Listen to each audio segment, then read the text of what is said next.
Kasus dugaan ijazah palsu Joko Widodo kembali menjadi bola liar dan kembali mencuat ke permukaan.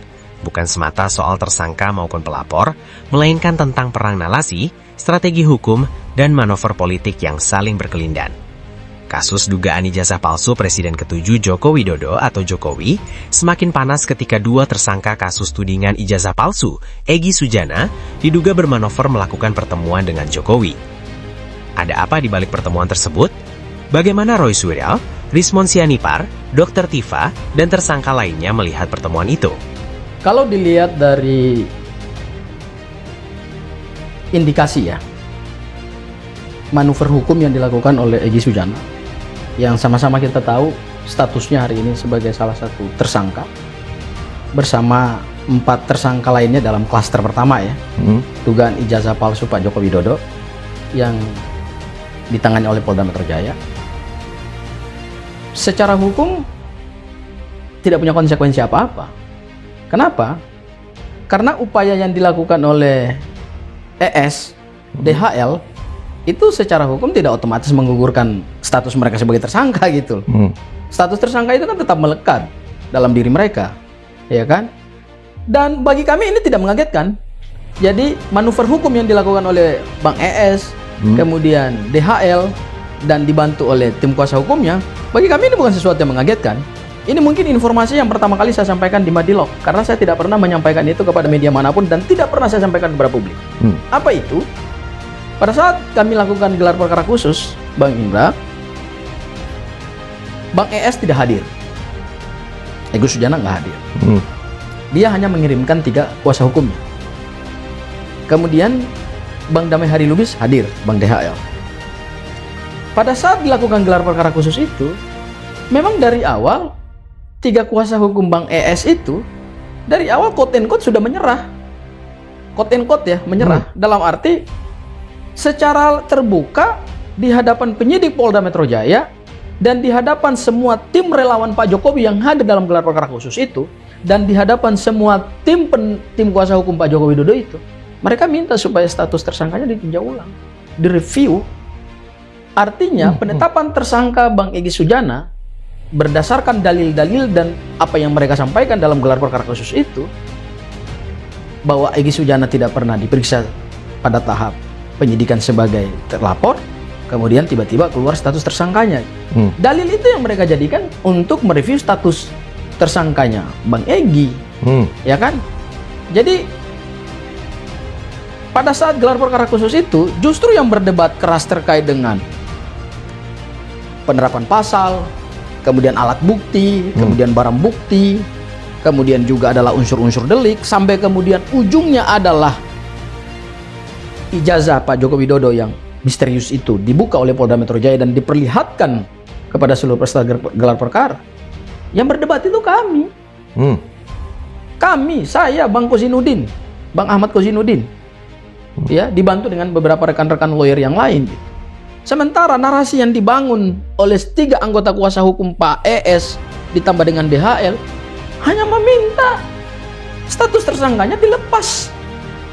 Jadi bagi kami, apa yang dilakukan oleh Bang ES mendatangi Solo itu sebetulnya bukan sesuatu yang mengagetkan. Tetapi mengagetkan bagi kami adalah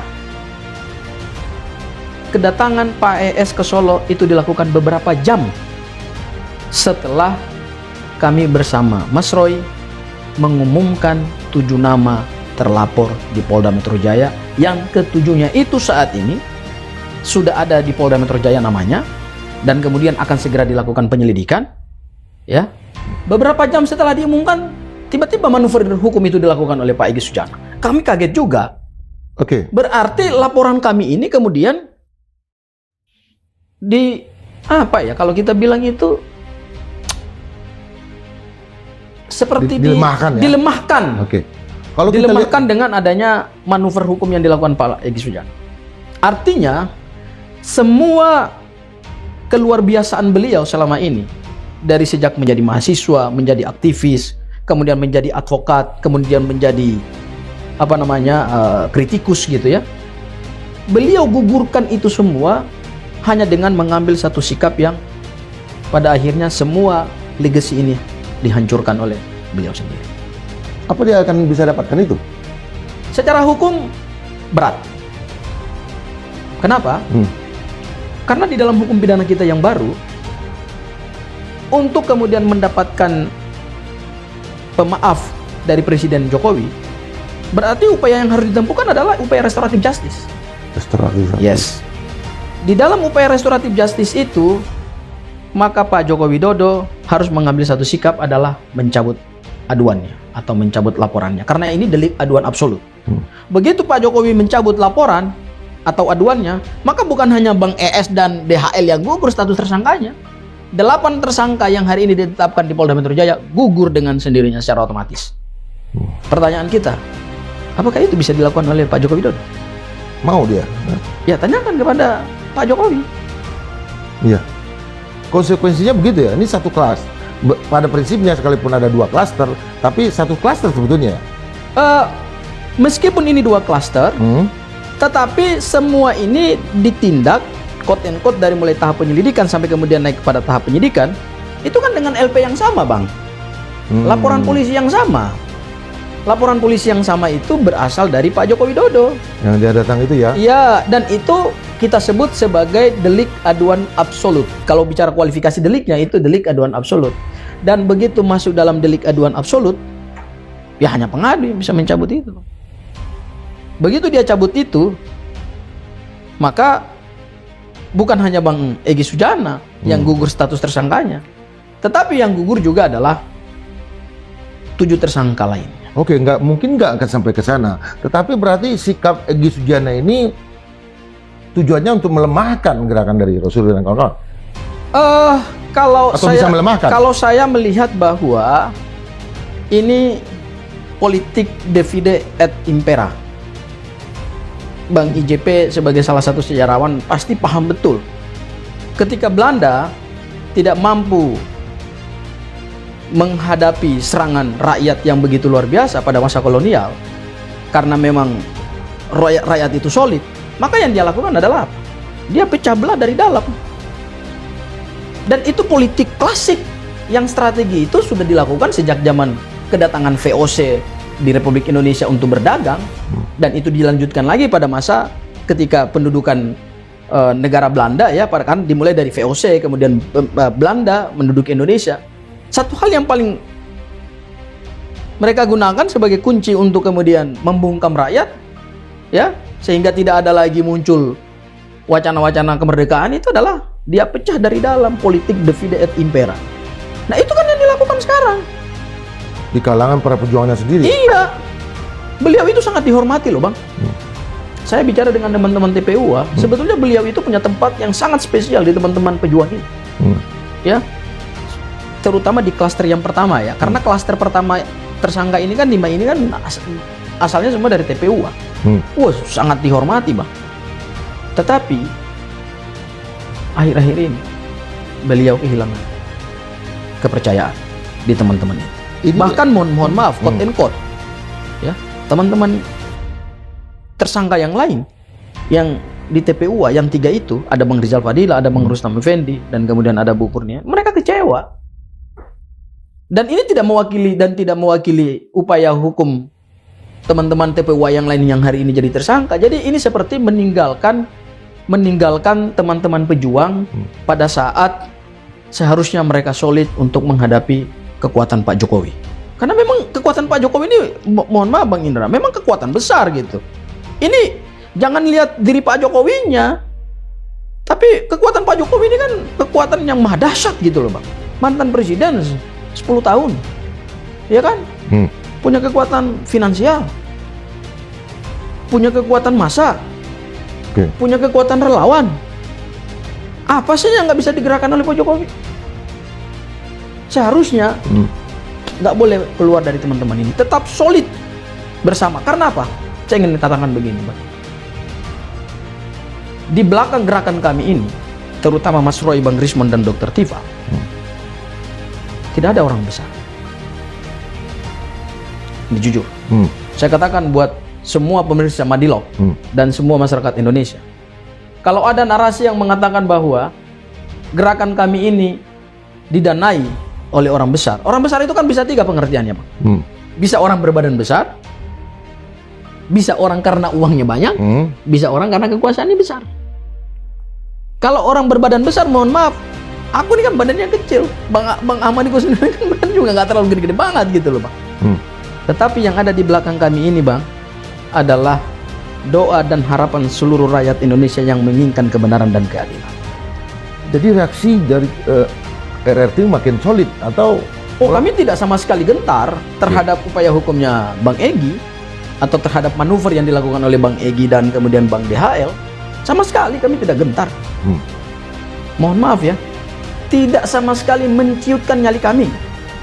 Bahkan kami semakin solid. Kenapa? Saya ambil ilustrasinya begini. Pada saat zaman perjuangan dulu, siapa yang bisa melawan kekuatan kolonial, Bang? Mereka punya senjata canggih, mereka punya kapital, mereka punya uang, mereka punya perlengkapan makanan yang cukup. Tapi pada saat rakyat kecil itu dipecah belah oleh penjajah, justru rakyat makin solid melawan ketidakadilan, Bang. Nah, ini yang sekarang kami rasakan, Bang. Manuver yang dilakukan di Solo itu sama sekali tidak menggentarkan perjuangan kami, Bang. Malah membuat kami makin solid. Karena kami yakin dan percaya di belakang kami ini bukan ada orang besar, bukan ada orang yang punya uang besar, bukan ada orang yang punya kekuasaan besar, tetapi ada rakyat yang banyak yang menitipkan doa dan harapannya kepada kami. Supaya ijazah ini clear and clean, tidak lagi menjadi beban sejarah di masa depan. Artinya ini seperti energi yang membakar ya, energi baru malah. Kami mendapatkan energi baru. Justru ini kami mendapatkan ilham baru agar perjuangan kami untuk melawan kekuatan Pak Jokowi dalam konteks membongkar dugaan ijazah palsu itu sama sekali tidak boleh surut. Dan Mas Roy, salah satu langkah yang dia lakukan di awal tahun 2026 ini melakukan gebrakan, yaitu apa? Begitu kita masuk dalam KUHP baru dan KUHP baru, kick off langsung 7 orang dilaporkan di Polda Metro Jaya. Kalau kami gentar, Bang, nggak ada 7 orang itu kami laporkan oleh Mas Roy. Nggak ada, kami akan memberikan nasihat hukum kepada Mas Roy dan mendampingi Mas Roy di Polda Metro Jaya untuk kemudian melawan 7 orang itu. Meskipun kami tahu hari ini dampak daripada laporan Mas Roy itu, mereka juga semakin punya energi juga untuk kemudian melawan juga gitu. Kan menarik gitu loh, Bang. Artinya ini seperti pertandingan yang sedang ditunggu-tunggu oleh rakyat gitu. Kalau sebuah perang ini ada front perlawanan yang baru ya. Kalau saya bilang ada front baru ya dibuka ya. Ini betul-betul adalah apa ya istilah kalau dalam peran sejarah apa? Perang bubat. Ada perang bubat, ada perang yang lain juga diciptakan. Berarti ini perang besar-besaran. Oke. Di 2006 ini kami memulai gerakan membongkar ijazah Pak Joko Widodo yang diduga palsu oleh Bang Rismon, Dr. Tiba dan Mas Roy berdasarkan hasil penelitian mereka. Dengan kekuatan full dan penuh. Kami tidak gentar, Bang. Kami tidak gentar dengan langkah yang dilakukan oleh. Ya, tapi ada isu juga yang bergerak bahwa ketidakgentaran RRT ini adalah karena ada transaksi di belakangnya. Ada sejumlah uang. Ada tuduhan juga, apa tetangga saya malah nanya ke saya juga. Apa Rismon katanya terima uang. Saya marah. Tapi saya bilang saya nanti akan tanya. Benar nggak? Saya menantang siapapun di forum Madilog ini. Jika punya bukti yang cukup, silakan laporkan kepada PPATK, ya. Kemudian laporkan kepada Bareskrim Polri, laporkan kepada KPK, laporkan kepada Polda Metro Jaya kalau ada aliran uang banyak kepada rekening-rekening klien kami. Saya udah tanya, Mas Roy, ada aliran dana. Kalau ada orang yang berani bisa membuktikan itu, berarti saya siap masuk penjara. Kalau ada yang berani bisa membuktikan bahwa saya menerima uang yang banyak. Lalu dibalik, kalau tidak berani membuktikan aliran dana itu kepada di rekeningnya Mas Roy, maka siap-siap Anda akan menjadi terlapor baru di Polda Metro Jaya. Bagi yang menuduh ya? Bagi yang menuduh. Oke. Dan satu lagi, Bang, sepanjang perjuangan kami ini, mohon maaf, kami ini mendanai diri sendiri, Bang. Pro bono ya istilahnya? Pro bono, Bang. Kami kalau datang ke Polda itu, kami didukung oleh gerakan emak-emak. Jadi emak-emak itu bukan hanya untuk membersamai kami supaya itunya bagus gitu. tetapi mereka membawa makanan, mereka membawa minuman. Itu yang kita bilang swadaya masyarakat. Itulah kekuatan kami, Bang. Yang bawa uang itu bukan dalam bentuk cash, tapi bawa dalam bentuk makanan, bawa dalam bentuk minuman. Ada yang membiayai transport kami, ada yang kemudian sumbang mobil. Semua swadaya, Bang. Dan saya tidak pernah menerima 1 rupiah pun, Bang. Oke. Kemarin ada salah satu, ya saya tidak perlu sebut namanya lah. Ada salah satu relawan bilang, berapa yang sudah kamu terima dari Mas Roy? Keterlibatan saya dalam gerakan ini bukan karena saya mencari uang dan bukan karena saya mencari apapun, tapi hanya karena keterpanggilan nurani saya dan intelektualitas saya untuk membantu kekuatan RRT menjadi bagian dari kekuatan sejarah. Kita bongkar dugaan ijazah palsu ini sampai tuntas, sampai ingkrah. Pertanyaan sebaliknya saya tanyakan, apakah ada transaksi di balik gerakan Egy Sujana dengan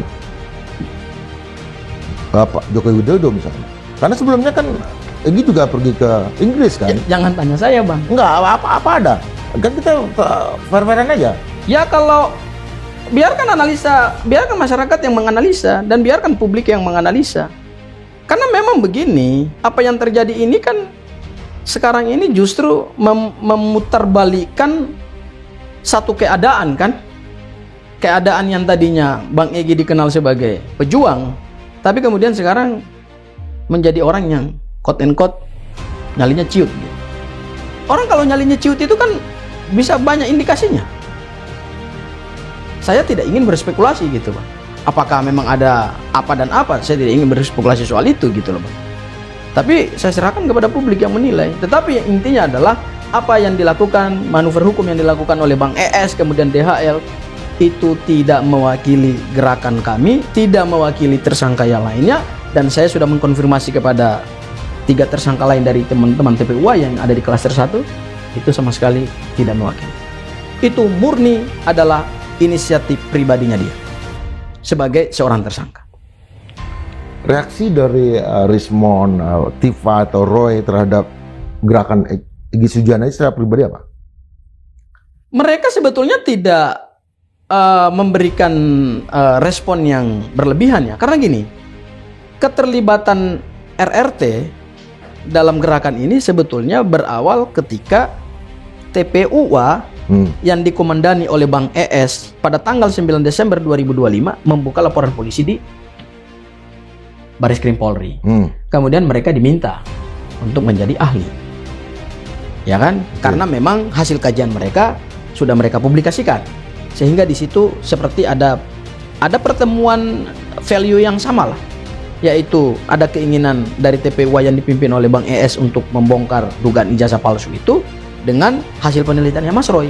Jadi RRT ini bisa masuk ke dalam persoalan ijazah palsu ini atau ijazah yang diduga palsu ini ya karena itu, Bang. Karena gerakan yang dikomandani oleh Bang ES pada saat beliau dari zaman 2022, 2023, 2024 sampai kami nggak benar, Bang. Yang kita lihat sekarang dari TikTok, dari beberapa informasi ya, bahwa Egy Sujana sekarang akan menjadi juru bicara. Sebelumnya ini ijazah palsu, sekarang ini ijazah asli. Itu yang akan terjadi. Artinya kalau saya lihat ada 2 indikasi di sini. Indikasi pertama adalah Pak Egy Sujana akan menempuh langkah perdamaian, dan syarat untuk berdamai itu kan harus mengakui ijazah itu asli. Itu kan syarat perdamaian, Bang. Kan?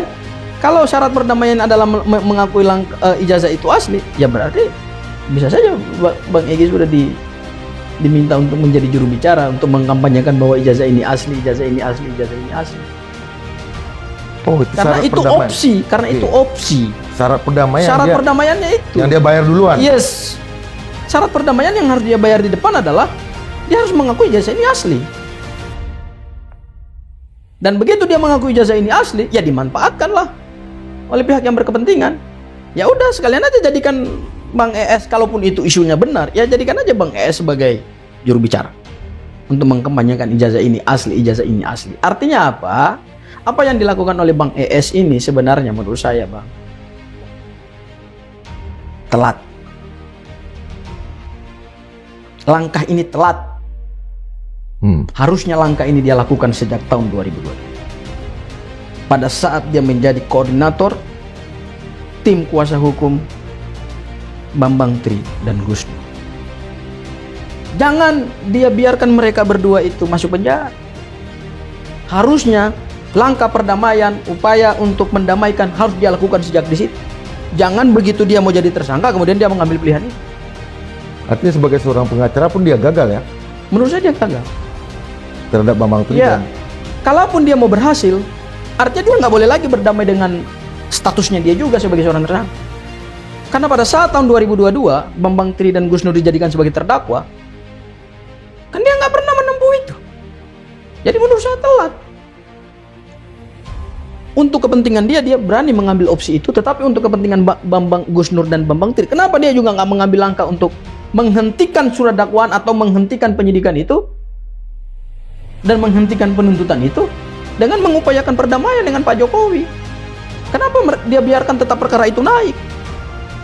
Pada saat sekarang ini dia menjadi tersangka, baru dia mengambil opsi untuk damai. Menurut saya telat. Ke depan akan dilawan? Enggak. Berani? Kami tidak akan melakukan perlawanan terhadap upaya karena itu adalah manuver pribadinya dia. Tapi berhasil apa tidak berhasil, saya tidak memberi garansi. Jika Egy Sujana ini jadi ujung tombak dari Jokowi, berarti kuasa hukum dari RRT akan melakukan perlawanan? Kami tidak akan melakukan perlawanan dalam konteks baik perlawanan hukum karena itu memang pilihannya dia. Seorang tersangka punya hak, ya kan? Hanya yang dia pertaruhkan di sini kan adalah nama baiknya dia. Yang dia pertaruhkan di sini kan adalah integritasnya dia. Yang dia pertaruhkan selama ini kan adalah wibawanya dia, marwahnya dia sebagai seorang aktivis, sebagai seorang pejuang, sebagai seorang advokat. Yang jejak itu kan sudah beliau mulai dari sejak jadi aktivis di HMI.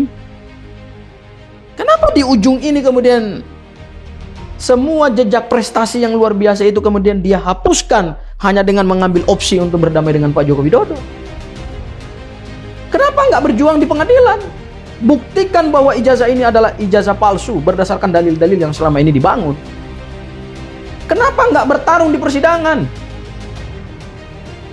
Supaya semua orang nonton, supaya semua rakyat teredukasi, supaya semua dalil-dalil yang selama ini dibangun Bang ES itu beliau bisa buktikan di dalam persidangan bahwa ijazah ini yang menjadi polemik, saya bisa buktikan ijazah ini adalah ijazah yang bermasalah. Kenapa dia nggak ngambil pilihan? Kenapa dia nggak bertarung di persidangan? Kenapa dia nggak bertarung dalam penegakan hukum? Dia seorang advokat. Itu yang kita sayangkan. Saya sebagai juniornya di HMI, ya, bukan hanya sebagai junior di advokat, tapi junior di HMI. Artinya dia seorang mentor juga? Iya, ya? saya orang mentor juga gitu ya. Ya saya menyayangkan langkah yang diambil Bang ES.